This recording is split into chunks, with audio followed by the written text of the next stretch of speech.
A woman in Australia left her home and disappeared without a trace, leaving her husband and 2 children behind. Her family tried to get in touch with her for a few weeks, but when that did not work, they called the police. After looking at the situation, it was agreed that the woman was not in danger and could make her own choices about her life. Since then, she has not talked to her family, and it took them 40 years to know the shocking truth. Hi, and welcome back to our channel. If you are new here, please consider subscribing, as it helps us motivate to create more intriguing content for you. Let's have a look at the tragic story of Lynette Joy Dawson. On May 5, 1948, Lynette Joy Dawson was born in New South Wales, Australia. She grew up in a small family with 2 brothers and a sister. They lived with her parents in the small town of Clovelly, which is just outside of Sydney. Lynette was a happy kid who always tried to help her family and friends. Sydney Girls High School was the best place for her, so that is where her parents sent her. The school often had events with Sydney Boys High School, which is where Lynette met Chris Dawson in 1965. They were both 16 years old when they started dating. After she finished school, Lynette decided to become a doctor. She wanted to help people, so she chose to become a nurse. She also started working at a babysitting center part-time. When Chris and Lynette were 21, they decided to get married. The couple moved to Bayview, which is in the northern part of Sydney. Lynette got a job at a hospital there.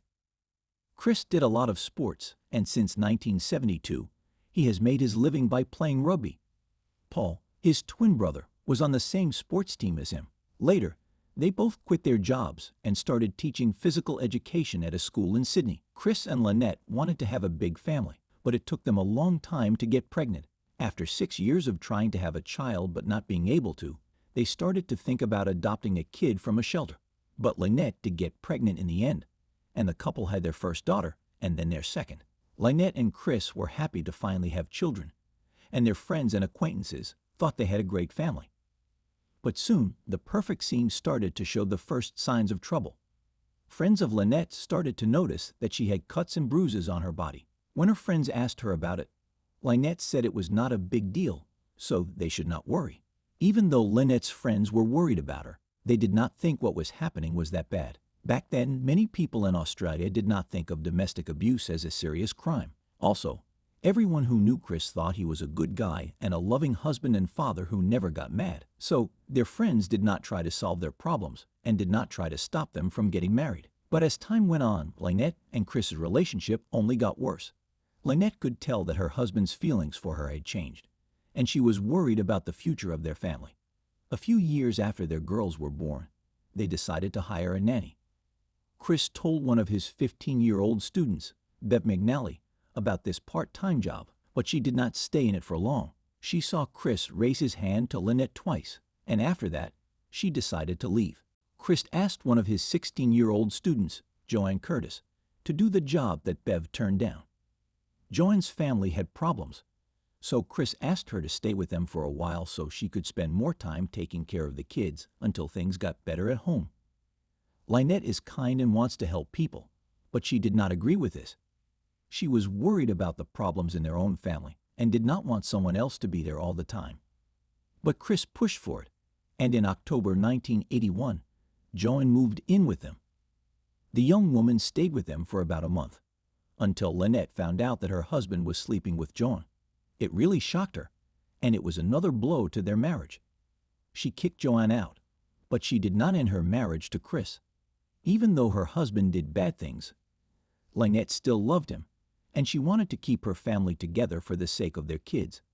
A few months later, on December 3, 1981, Lynette had another big surprise. In a note, Chris told her that he was leaving the family. He wrote that he and Joanne were going to move to another city, and he asked his wife not to say bad things about him to their children. This news broke Lynette's heart, but she got another shock a few days later. Chris went back home because Joanne, who had planned to avoid him in another city, changed her mind and asked to go back. Chris, on the other hand, went out with Joanne on New Year's Eve and left his wife and kids alone. At that time, Joanne moved into Chris's brother's house on the same street. Even though a lot of bad things were going on, Lynette did everything she could to keep her family together. So she decided to join family therapy. Chris did not like this idea at first, but she was able to convince him otherwise. She went to the doctor right after New Year's, and it seemed like the treatment helped their relationship. Chris started to spend more time with his wife and seemed to want to fix everything. On January 8, 1982, Lynette called her mother and told her that family therapy was going well. They also said they would meet her and other family members at a nearby beach the next day. Her mother thought Lynette's speech sounded like she was drunk because it was a little slurred. The woman said that Chris had made her an alcoholic drink. The next day, Lynette's family waited for her on the beach, but she did not show up. Chris told her that he had taken his wife to the bus stop that morning. They told her to come home. She was going to the store to return some clothes that did not fit. But she did not go home, and her family started to worry about her. In the evening, Chris called Lynette's mother to tell her that Lynette had called him. She said that she had decided to spend some time away from home to think because of problems in their marriage. Because the pair had been having problems for years, her family thought what was going on was strange. Still, they could not imagine Lynette leaving her 2 daughters. She loved her kids more than anything else in the world, and she never once said she was thinking about leaving. Lynette's family did not hear from her for days, which made them even more worried. On January 12, Chris told them that Lynette had called their house to tell them she was fine. Since then, he had talked to her a few more times and told her family that she had been using her bank card. Still, Lynette's family did not think she was okay. She did not know how to drive and did not bring anything that could help her make a living. She even hid some money in case something went wrong. The school year in Australia starts in January, so Lynette's oldest daughter did not start first grade until 3 weeks later. But Lynette did not go, which made her family even more worried. They were almost sure that something bad had happened to her. But Chris said that she still called home often, and the last time she did so was at the end of January. On February 18, 6 weeks after Lynette left home, her husband called the police. He reported Lynette missing and said that he thought she might have joined a religious group or even a cult because their marriage was so bad. Her family said that was not likely because Lynette was not religious and did not go to church. The police went on the offensive, but they did not know what to do. Lynette's mother and other family members were sure that she would never leave home and leave her daughters behind. Because of this, they thought she had been taken or that something else terrible had happened. Even so, the police decided that Lynette had left home because they had no reason to think otherwise. They tried for a while to find her, but in the end they gave up. Chris asked Lynette to come home by putting a message in the local paper. In the letter, he told her he loved her and was waiting for her to call. He also called all of her friends to find out if they knew where she was. Chris wanted to find Lynette, but a year after she disappeared, he broke up with her. The next year, he married Joanne Curtis, a former student and lover who had moved in with him on January 10, 1982, the day after Lynette went missing. Lynette's 2 daughters got a stepmother named Joanne. Chris told the girls that Joanne was their real mother because he did not want to scare them by telling them that their mother ran away. Lynette's family was upset about what was going on, but they could not do anything about it. They stopped believing the police because they had stopped looking for clues a long time ago because there were none. Also, they did not even try to talk to all of her family and friends, and the case was dropped without a full probe. Chris and Joanne went to Queensland with their kids. They sold their old house before they left. Chris stopped talking to almost all of his ex-wife's family members. He would occasionally call her mother. After a while, Chris and Joanne had a girl. Lynette did not talk to anyone for 6 years. This went on until 1990, when something strange happened. Chris and Joanne got a divorce, and soon after, Joanne called Lynette's family to tell them some shocking news. She said that she had always thought that her husband had killed his first wife. She said that Chris had talked a month before Lynette went missing about hiring a hitman to kill her. On the day she disappeared, he told Joanne that Lynette had left for good and would never come back. She also told the police to look in Lynette and Chris' backyard. In 1991, police talked to Chris. He said that his ex-wife was just trying to ruin his image and that Lynette's disappearance had nothing to do with him. He said she was doing this on purpose to get custody of their daughter after they got a divorce. When the court was deciding who would get control of their child, Chris's arrest would have helped Joan. the cops took Chris's and his brother's phones, but they did not find anything strange. So the police gave up on the case again because they did not believe what Joanne said. The case went cold for another 9 years until the cops decided to dig up Chris's old backyard in 2000. But there was a catch. Because they did not have enough money, they only dug around the pool area. After talking to the new owners, the cops decided on this place. During the sale, Chris kept asking them if they planned to change anything here, which they said they did not. The only thing the police managed to find was a torn pink sweater. Investigators agreed that it could have belonged to Lynette and that it held some hints. But a DNA test showed that there was no match with Lynette. It came up again after a year. This time, the deputy state prosecutor decided that Lynette's killer was someone she knew. The police looked into the case again and talked to her friends and family, but they did not learn anything new. In 2003, 2 years after the murder, police told the press that Chris was a suspect. They wanted to charge him with murder, but they did not have any proof, so it did not happen. Investigators were able to find a lot of people who said Chris and his brother often had sexual relationships with other students at their school. But no one was charged, so the case once again stopped going forward. Chris said in 2006 that he saw his wife as a background actress in an English TV show, but no one could find any proof to back up his claim. In 2010, the cops offered a $100,000 reward to anyone who could tell them what happened to Lynette. After 4 years, they doubled the prize. Even though there were a lot of pleas, nothing came of it, and they did not find any good leads. When money is at stake, there are always a lot of people who want to make some extra cash. They will tell any kind of lie to get the money. In 2015, police dug up a part of Chris's old house to try to find his wife's body, but they did not find her.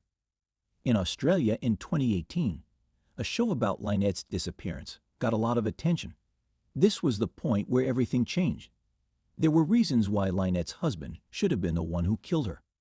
Several million people listened to the show, which made a lot of people mad. People in Australia said that the cops were not doing their jobs and asked that the person who did it be punished. Hadley Thomas, who made the show, talked to Lynette's family members to try to learn more. Even though he was not able to find any new evidence against Chris, the public outcry was enough to start a new probe. So on December 5 of that year, the cops charged Chris with murder for the first time. He kept saying he was not guilty, and before the meeting started, he was given bail and let go. The court case took a long time. He went to court in 2019 and told the judge that he did not kill his wife and that the trial should have started in 2020. But Chris's lawyers kept delaying things. They said that because the media talked so much about the case, their client was biased against them. So they asked that they ditch the jury and have a hearing where the judge makes the decision. In May 2022, the judge said yes to this request, so the hearing could finally begin. Chris's lawyers said that there was not a single piece of evidence against their client, and that all of the charges were based on bias because of the show. They said that the way the author wrote his opinion made a lot of people think Chris was guilty and refused to look at the situation in the right way. Even though the prosecutors did not have any direct evidence, they used a lot of indirect things to build their case. Family and friends of Lynette testified in court that they had seen signs of abuse on her body many times, and Lynette had told them that Chris was to blame. Their neighbors also told the court what they saw when they saw the man hitting the woman. They said that when Lynette went back to family therapy the day before she went missing, she had bruises on her neck. Joanne, one of the most important witnesses, said that she realized how bad her relationship with Chris was as she got older. He became very interested in her when she was only 15 years old. He would ask her out by slipping notes into her school bag. He was persistent and would not take no for an answer, so the young woman felt like she had nowhere to go. Joanne said that Chris was in charge of her life in every way. He told her what to wear, how to act, and who she should talk to. He kept an eye on everything she did and could not stand it when things did not go his way. So the woman came to the conclusion that the man could have easily killed his wife. The prosecution says that Chris had wanted to end the marriage for a long time, but could not because he would have lost some of his property and care of the kids. so he decided to kill Lynette and make it look like she ran away. He also wanted her gone so she would not get in the way of his relationship with Joan. Chris's lawyers, on the other hand, said that Joan made up all of this to hurt her ex-husband. They also brought in a few people who said they had seen Lynette years after she went missing. The defense relied heavily on these stories, but there was no evidence to back up what they said. The prosecution thought that these statements were made up, and that, if Lynette were still alive, she would have stayed in touch with her family and children over the years. There was no proof that Chris got phone calls in the first month after she went missing. The prosecution said that the woman was already dead at the time, and that the man made everything up to make Lynette's family think she was fine. They thought Chris killed the woman on January 9, drove her body somewhere they did not know, and hid it because the police were not doing their jobs right. Even though the killer's motives were always clear, there was never a real probe during those years. On August 30, 2022, after 10 weeks of trial, the judge found Chris guilty. A few months later, at the beginning of December, the judge gave the sentence: 24 years in prison, with the chance of getting out early after 18 years. Chris will be 92 years old by then, so he might not make it to that time. Lynette's family, including her oldest daughter, spoke out after she got her sentence. She was sure that her father had killed her mother, and she said that by doing so, he had ruined her life. The woman demanded that her father tell her where he had hidden Lynette's body so that her family could finally bury her. Chris did not say anything and just looked at the floor as his daughter talked. Even though Lynette has been dead for almost 41 years, her family still hopes to find her body. Chris, who is now 74, keeps saying that he is innocent, but not even his own children believe him. So, one of the most famous crimes in Australia was solved, thanks in large part to a podcast that told this unfair story to millions of people. If the police had done a good job from the start, the killer could have been caught and punished right away, not 40 years later. Share your thoughts in the comments, and do not forget to click the like button if you like this video. Thanks for watching.